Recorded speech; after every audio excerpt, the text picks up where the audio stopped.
Hello my friends, नमस्कार। मैं Suresh sir आपके साथ एक नया वीडियो लेकर आज जो हम वीडियो लेके आए हैं, कल भारत के राष्ट्रपति के द्वारा 9 राज्यों में नए राज्यपाल नियुक्त किए गए हैं। किस राज्य में किस राज्यपाल को नियुक्त किया गया है, उनके नामों पर हम आज चर्चा करेंगे। कुछ का एक राज्य से दूसरे राज्य में कह सकते हैं ट्रांसफ़र कर दिया गया है। किसी ने रिजाइन दे दिया था, उनको एक्सेप्ट करके और उनके जगह पर दूसरे को अपॉइंटमेंट किया गया है। कुछ राज्यों के राज्यपाल का टर्म पूरा हो गया था, उनके स्थान पर नए राज्यपाल की नियुक्ति की गई है। भारत के संविधान के आर्टिकल 155 ये कहता है कि प्रधानमंत्री के द्वारा, जिसे भारतीय संविधान में है, राष्ट्रपति की कार्य करने के लिए, राष्ट्रपति के वर्क को पूरा करने के लिए एक मंत्री परिषद होगा जिसमें प्रधानमंत्री नियुक्त होते हैं। उसी प्रकार हर एक राज्य में राष्ट्रपति के शासन का जो भाग बटा हुआ है, राष्ट्रपति का जो कह सकते हैं उनका on behalf of president of India, हर राज्य में एक राज्यपाल गवर्नर की नियुक्ति होती है।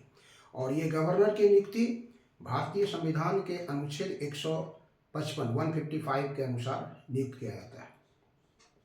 गवर्नर का जो कार्यकाल होता है वो 5 ईयर्स का होता है। Term of office of governor is of 5 years. लेकिन इसके बीच वो अपना रिजाइन राष्ट्रपति को देकर खुद पदमुक्त हो सकता है, या फिर राष्ट्रपति जब चाहे बिना किसी कारण के उसको पद से हटा सकते हैं। ये भारत के संविधान में अंकित है, जिसके अनुसार ये प्रशासन प्रक्रिया चलती रहती है। कल भारत के राष्ट्रपति ने 9 राज्यों से राज्यपालों को न्यू गवर्नर्स का जो हम लोग कह सकते हैं पोस्टिंग किया गया है।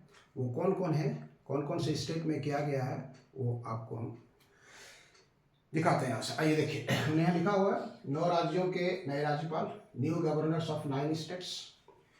पहला है संतोष कुमार गंगवार। इनको झारखंड का नया राज्यपाल नियुक्त किया गया है। झारखंड में अभी जो राज्यपाल हैं वो हैं सीपी राधाकृष्णन। तो सीपी राधाकृष्णन को यहाँ से भेज दिया गया है महाराष्ट्र।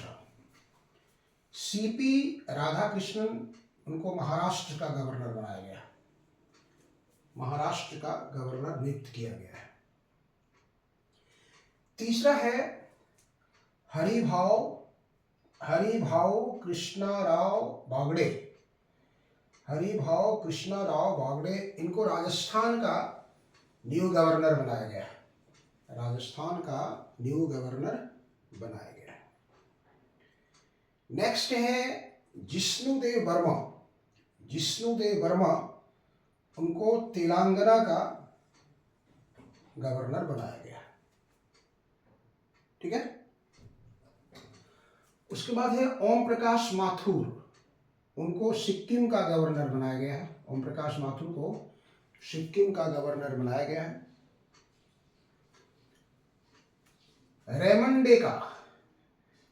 डेका को छत्तीसगढ़ का गवर्नर अपॉइंट किया गया है। सी एच विजय शंकर को मेघालय का गवर्नर नियुक्त किया गया है। लक्ष्मण प्रसाद आचार्य को आसाम का गवर्नर नियुक्त किया गया है। लेकिन राष्ट्रपति अगर चाहें तो एक गवर्नर को एक स्टेट के अतिरिक्त दूसरे स्टेट का भी अतिरिक्त प्रभाव में अपॉइंट कर सकती है। वहाँ 2 स्टेट्स का भी वो भार संभाल सकते हैं। इसलिए असम में जो लक्ष्मण प्रसाद आचार्य को नियुक्त किया गया है, उनको अतिरिक्त प्रभार मिला है मणिपुर का उनको अतिरिक्त प्रभार मिला है। मतलब आसाम और मणिपुर दोनों के वो गवर्नर अभी माने जाएंगे। गुलाब चंद कटारिया, गुलाब चंद कटारिया को पंजाब का नया राज्यपाल नियुक्त किया गया है। पंजाब का नया राज्यपाल नियुक्त किया गया है। साथ ही साथ यूनियन टेरिटरी, केंद्र शासित प्रदेश जो चंडीगढ़ है, वहाँ का भी उनको प्रशासक बनाया गया है। मतलब पंजाब के जो गवर्नर होते हैं वो ये चंडीगढ़ केंद्र शासित प्रदेश के प्रशासक भी होते हैं। इसलिए गुलाब चंद कटारिया को पंजाब का गवर्नर बनाया गया है। वो चंडीगढ़ के प्रशासक के रूप में भी काम करेंगे। इनके जगह पर पहले थे गवर्नर बनवारी लाल पुरोहित। पंजाब में पहले गवर्नर थे बनवारी लाल पुरोहित, जिन्होंने रिजाइन दे दिया था। इसलिए उनके इस्तीफा को स्वीकार करते हुए राष्ट्रपति के द्वारा नया गवर्नर गुलाब चंद कटारिया को नियुक्त किया गया है।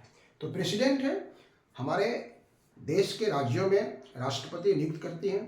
उनका कार्यकाल 5 वर्ष का होता है और ये 5 वर्ष के पहले अगर वो खुद हटना चाहते हैं तो उनको रिजाइन लिखना पड़ेगा और वो रेजिग्नेशन लेटर राष्ट्रपति के नाम से भेजा जाएगा, संबोधित होगा। राष्ट्रपति स्वीकार कर लेती हैं तो उनको हटा करके नया गवर्नर अपॉइंटमेंट करती है, या फिर जब उनकी इच्छा हो, उनकी कार्यशैली पर अगर कहीं सवाल उठ रहा हो तो राष्ट्रपति उनको कभी भी अपने पद से, उनके पद से हटा सकते हैं।